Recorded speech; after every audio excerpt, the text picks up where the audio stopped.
An up-and-coming MR and VR headset, the Play4Dream MR, has been sent over to me for review and I've been using it over the last couple of weeks, and today we're going to be talking about it.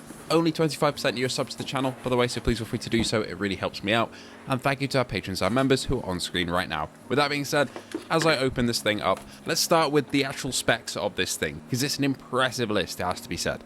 This both standalone and Steam VR compatible headset, sitting in the mid-$1,000 price range.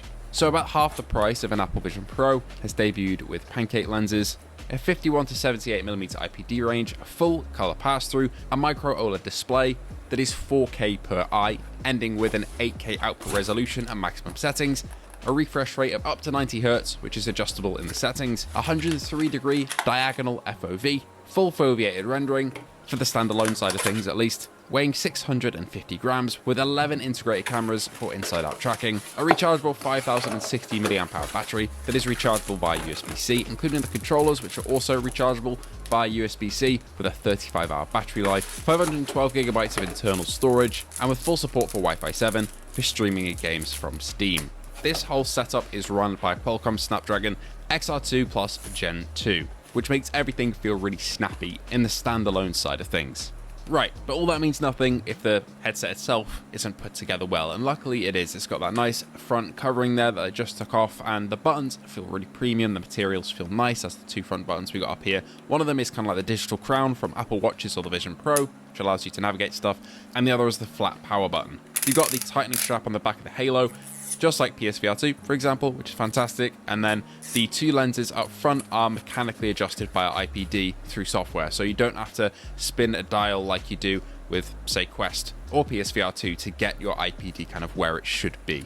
It does all that for you, which is just like Apple Vision Pro again, so that's great. After quickly through the manual and getting it charged up through that USB-C, it's time to turn it on and connect it to Wi-Fi, which is very, very simple. The UI here is basically identical to Vision Pro through and through. It's that very Apple Glass-like feeling with all the same symbols. It's hard to match the refresh rate here with my frame rate of my camera, but I'm trying to show you the best I can through the lens. As you can see, it's very Apple-like, isn't it?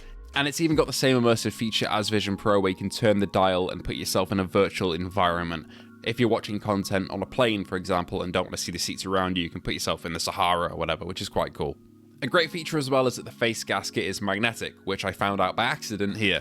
So what I've just done is I've just tried to put the headset on, and this light seal is magnetically removable. So I've tried to put it on by that, and it's come off, and I've panicked. But no, it's just fully, look at that. There's the unit. Light seal straight on. Now this headset has two use cases. One of them is a lot better than the other in my opinion, and I expected the standalone experience of watching content to be better than the game side of things, but honestly it ended up being the opposite, and I'm going to talk about that a bit here now. Let's start with the standalone. As I said earlier, the chip that powers this headset is pretty fantastic, so everything is smooth and seamless. Switching between apps is great, and there is a dedicated app store.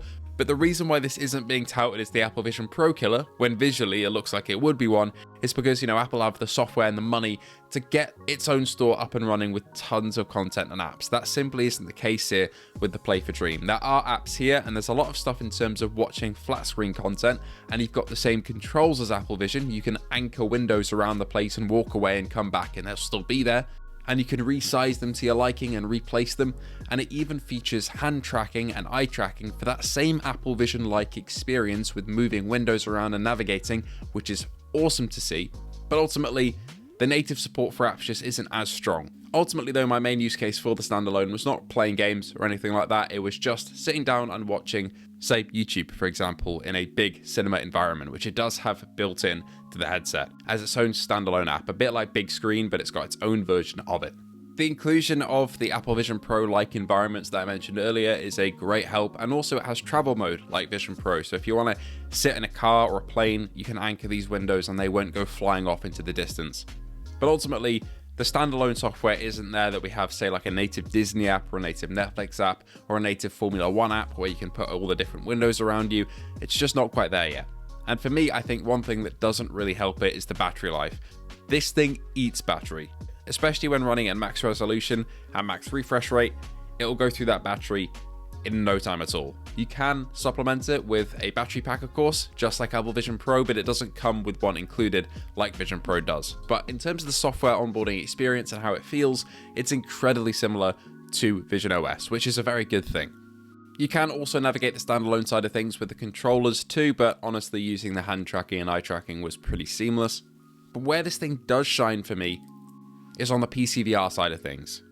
Because as a PCVR headset, the resolution of this thing, if you have good Wi-Fi wireless or wired, which unfortunately doesn't have DisplayPort, it goes through USB-C, but still looks great, is phenomenal. Having a micro OLED panel with those deep blacks and incredible colors, if you can run it in 8K resolution, is amazing. And there's only a couple of apps that I could run at that with my hardware, but when I did, they looked great.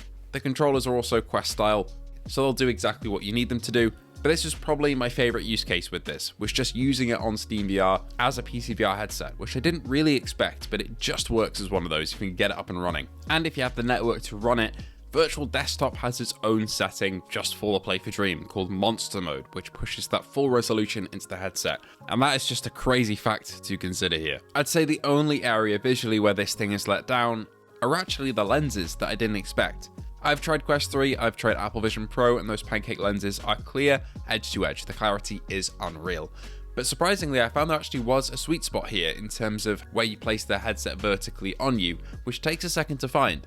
That was quite surprising because pancake lenses don't usually have that sort of sweet spot, but there is one here and I'm not quite sure why that is.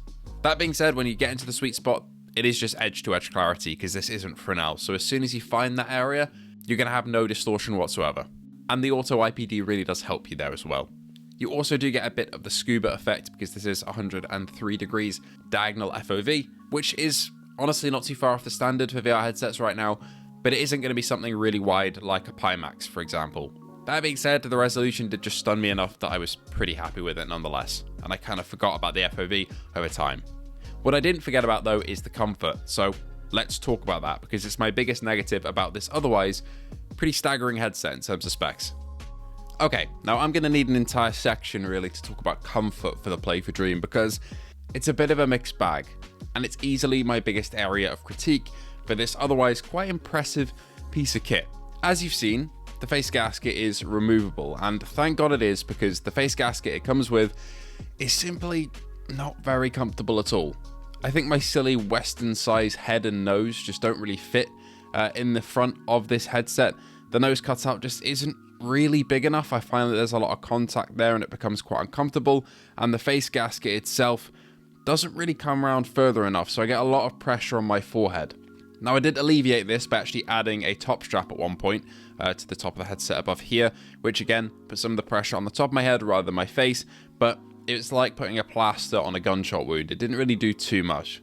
Now for other head shapes and face shapes, I think it'll be just fine, and I imagine that Play4Dream kind of designed this around a more Eastern audience in terms of the face shape, because everybody's face shape is different, but for me, and probably your average British or European person, this normal face gasket isn't quite going to cut it, I don't think. And I've seen a lot of talk about that on their Discord, which is full of helpful people, by the way. And a lot of people have actually gone and made their own, customized their own, or added more padding to this. This does come with a second face gasket. In fact, this is the second one I've attached, but it is just an identical copy of the first in case yours gets damaged or you lose it.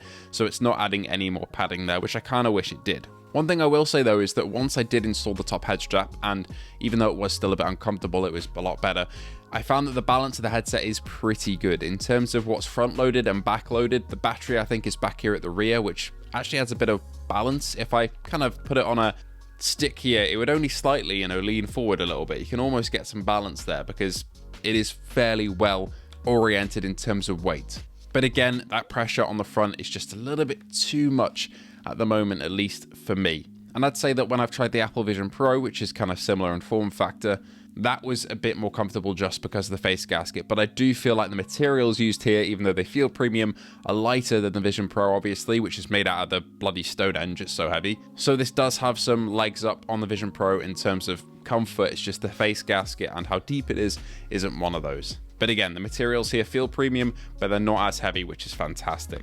And I just think with a deeper face gasket for maybe just the European audience, if we're the ones struggling with this, which I definitely am in terms of comfort, that would be much appreciated. But yeah, comfort a mixed bag, but the actual feeling of the headset is quite solid and premium and nice.